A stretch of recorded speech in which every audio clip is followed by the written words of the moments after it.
Ladies and gentlemen, we gather here today to pay respects for the fallen, because in 2025, it feels to me like Xbox is pretty much dead. Following recent news that we are going to be getting into, unfortunately, I think it's safe to say that the gaming industry has more or less lost one of the GOATs. Now, I already know that there is going to be a really good chance that there's going to be some folks showing up in my comment section that are going to be calling me a PlayStation fanboy or whatever, because I'm going to be saying some things that they're not going to like about their favorite plastic video game box. And to those people, you can miss me with them agulations, okay? I just so happen to own an Xbox Series X, but now that it's been a few years since I purchased it, I would be lying to you straight through my teeth if I were to tell you that I would recommend to anyone that they should go out and buy one of these things. This sucks more than anything that has ever sucked before. It would seem that I am far from the only one, because as of September 2025, Costco announced that they will no longer be carrying Xbox Series X or S consoles in store or online. And not too long after that announcement, Sam's Club said that they were going to be doing the same, which speaks volumes about the situation that the brand is in, and it's very likely that more stores will follow suit very soon. More retailers are dropping Xbox consoles like a bad habit because they feel that they sell so little that they aren't even worth carrying. The idea of that is just so insane to me. I never thought we'd live in a world where Xbox, PlayStation's #1 competitor, has fallen so far behind that stores don't even want to try to sell their consoles anymore. While this news is rather shocking, the reasons as to why this is the case are very clear, because the brand has been struggling for over 12 years now. The trouble really began for Xbox before the previous generation of consoles even released back in 2013, because when the Xbox One was announced, they bombed at their presentation. They advertised the damn thing as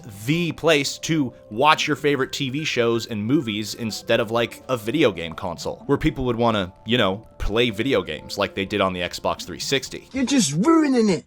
Look at my lips, you're ruining it. They were absolutely cooked from the jump, and I'm talking like Hindenburg levels of fried, and they had nobody to blame but themselves. This is terrible, this is one of the worst catastrophes in the world. That one presentation sent the competing PlayStation 4 into first place of the sales race, and in the end, Sony's final sales report for the system stated that it had sold 117.2 million as of 2022, and the Xbox One never even came close to selling the same amount of units, having only moved roughly 58 million by 2025. Ever since that fateful day at E3, the brand has been on a slow and steady decline that they have never been able to recover from. Over the years, it started to become clear just how little the Xbox One had to offer in general, because throughout most of its life, it felt like the system barely had any exclusives that made you want to go out and buy the console so that way you could play them. Exclusives are a massive part of what gives a console its identity, and while the system did have some, whenever Xbox would release a new exclusive, more often than not, it would end up not being all that popular. Just to name a few of the most disappointing games to come to the console based on player reviews, because I don't really care or trust critic reviews all that much, we have Dead Rising 3, which is generally accepted to range from average to a little bit better than that. Crackdown 3 was not received well at all. Sea of Thieves admittedly seemed to have improved over the years on account of it being a live service game, but it lacked content originally and was disappointing to those who bought it on release. State of Decay 2 made players let out a collective sigh when that one released, but the series is getting a third entry at some point, but we don't really know when yet. Quantum Break was received to be enjoyable, but still couldn't quite reach the heights of other, more well-known Xbox games from the past, like Halo, for example. Halo is literally the face of the Xbox, and even Halo 5 Guardians failed to meet the expectations of fans because it had strayed too far away from what made the series popular to begin with. And in the end, arguably the most important exclusive the console ever had received a big fat stinking average rating.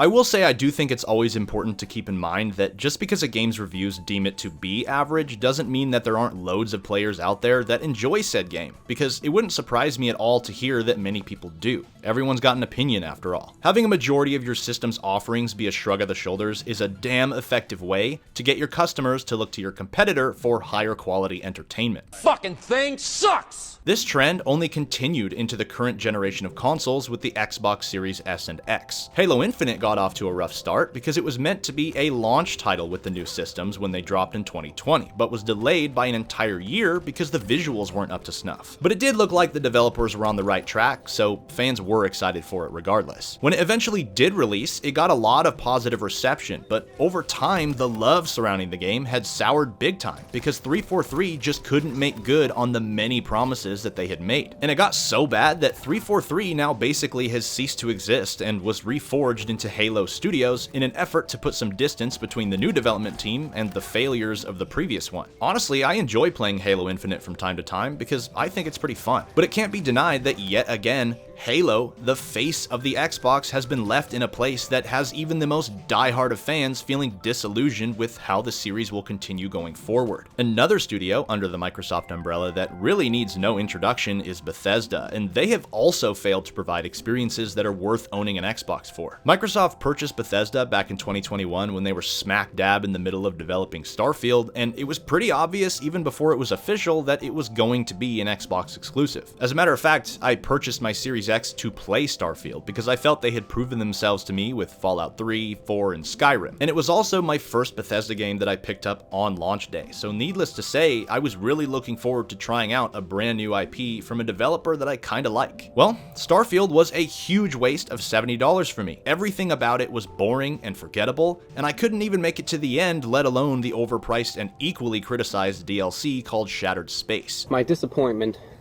is immeasurable, and my day is ruined. This game was not a good look for Xbox or Bethesda, and now there are a lot of players that are terrified of how the Elder Scrolls 6 is going to turn out, because if experiences like this are what we can expect from Bethesda in the future, then we have huge reasons to be concerned. I was planning on continuing with these examples, but I feel like I'm just beating a dead horse at this point. Like, do I really need to get into what happened with Redfall? It feels like it just doesn't stop when it comes to Xbox exclusives. However, despite all of this, there is one thing that I always felt was Xbox's saving grace, and that is, or was, Game Pass. Game Pass has been arguably one of the best deals in gaming since it came out in 2017, and when you look at what was on offer, how could it not be? For the same price as good old Xbox Live, which was $15, you got access to a massive library of games in the base tier, and for $20, you got Ultimate, which includes day one first-party releases on top of that. And everything is completely free to download and play for as long as you continue to pay for the service, with the only caveat that many of the titles available there are on a contract and can be taken off the list when it expires. It's literally Netflix, but for video games. While I have always appreciated Game Pass because there is value there, at least in my mind, Game Pass feels more like a secondary aspect of the online access portion of the package. What I mean by that is, it's great that you can pick what you want to play out of a list of over 500 games. That's fucking awesome. But in combination with how Xbox itself really has no exclusives that are worth buying the damn console to play,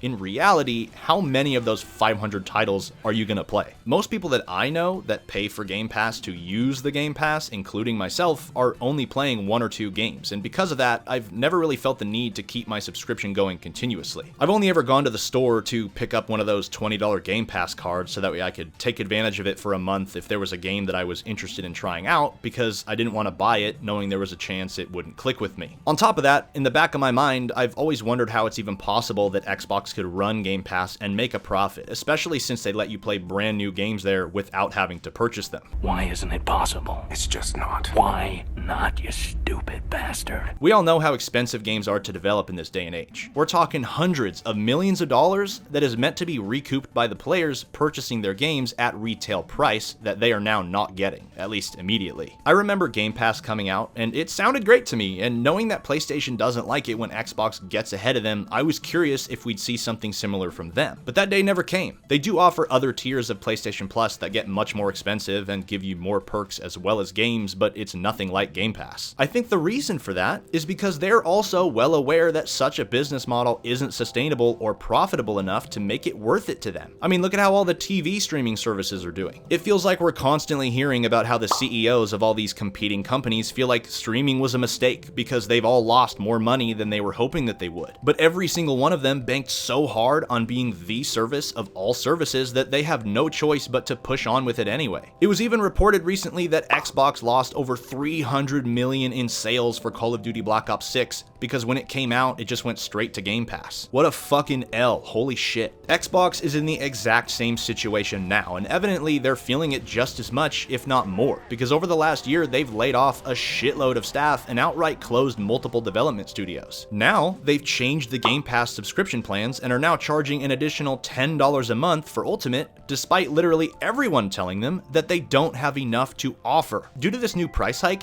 the brand has lost the only thing that gave it any value, because now I feel that it isn't even worth it to renew my subscription to Game Pass because it just costs more with nothing being given back in return. Maybe I've just been a little too optimistic, because even still, without a single reason to play games on this platform, I felt that there was just one thing that kept it just a hair away from the point of no return. Lately, we've begun to see something that many of us out there never could have imagined would become a reality just a generation ago, and that is seeing Xbox games coming to PlayStation. Both platforms have released a number of traditionally exclusive games on PC, which is fine. PC is kind of like the everything platform, but when you play a PlayStation game on PC, it's still a PlayStation game, and vice versa with Xbox. But when Xbox started to bring their exclusive titles to PlayStation, that was a pretty big red flag for me. Look, a red flag.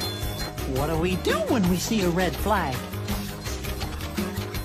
Right, we stop. So far, we've seen Forza Horizon 5, Sea of Thieves, Indiana Jones and the Great Circle, Grounded, Hi-Fi Rush, Gears of War Reloaded, and more come to the PS5. And on top of that, even more are rumored to be as well, like Starfield, Gears of War E-Day, and the most frightening one of all, the Master Chief Collection, aka damn near the entire Halo franchise, but that's just a rumor. Seeing all of this unfold has been really interesting, and of course terrible for the Xbox brand because they're literally giving away all their IPs and devaluing their platform with every single one that they make available on their competitor's console. And I've been saying for quite a while now that the one that will officially kill off the Xbox as a brand if we ever see the day that it comes to PlayStation would be Halo. That brings us to October 24th, 2025, when the world was reintroduced to one of the most iconic and influential video games ever developed in the form of a remake of Halo Combat Evolved. Personally, I thought the reveal was really good, and I loved how they chose to do it by showing off the Silent Cartographer mission, which is easily one of the most iconic missions in the history of Halo. I think the visuals look great, but still need a little bit of work here and there. Master Chief's gotten a little bit of a redesign while also remaining faithful to his original appearance and looks absolutely amazing.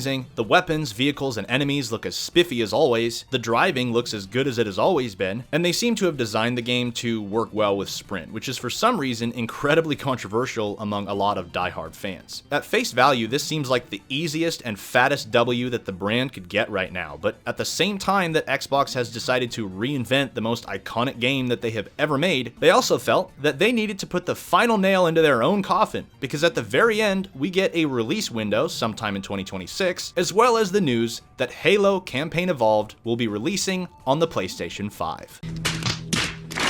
When I watched the reveal and I saw that pop up on my screen, I knew I had to make this video, because Xbox has officially crossed the point of no return. They are openly sleeping with the enemy, and PlayStation stands victorious over them with literally everything to offer. I think Halo coming to PS5 speaks for itself. I don't really need to explain why that's terrible for the brand, and what I find so funny about all of this is that Xbox president Sarah Bond said that exclusives are quote-unquote antiquated and that people have grown past the idea of them. No, Sarah, not a damn thing has changed in regards to the relevance or importance of console exclusives. Your company has just devalued your consoles completely by being unable to release games that are of the same quality or standard as what you made before. And you've only solidified the issue permanently by making what little you do have available on your competitors' hardware. Halo coming to PlayStation is 100% because they are acknowledging that keeping it as an Xbox exclusive is only going to hurt them, because nobody wants to play on this platform anymore, and the executives are the ones that shoulder the blame. Growing up as a kid in a PlayStation household, Xbox was like the coolest thing that you could never have. Even during the darkest days of the console war back in the PS3 and Xbox 360 era, getting to go over to a friend's house and play Halo 3, Halo Reach, Gears of War, and all these other titles that I couldn't have made Xbox cool to me no matter how much friendly shit talking I'd do with my friends about which system was better. And that was always vice versa, because both platforms had a lot to offer. Now there is no doubt about which of the two is better. It's PlayStation, and because of everything we've discussed in this video, I don't see myself buying an Xbox ever again. Honestly, I think it's going to be a long while before it finally happens, because Sarah Bond has already talked about their next system a little bit, so we already know that it's well into development, but I now believe that one day Xbox is going to disappear. I don't think it'll be completely, because they're still making games, but the world knows that the only platforms that are worth your time these days are PC, PlayStation, as well as Nintendo of course, but they're not really competing with the big three, which is why I haven't mentioned them at all. But what do you guys think? Am I just being a doomer, or do you agree that Xbox is officially dead? Please feel free to leave your thoughts and opinions in the comment section down below. I always do my best to read and respond to as many of them as I possibly can. If you enjoyed the video, please feel free to shoot me a like and click that subscribe button so you can stick around. Every single one helps the channel grow. Until next time, everyone, I greatly appreciate every single one of you for taking the time out of your day to give this video a watch,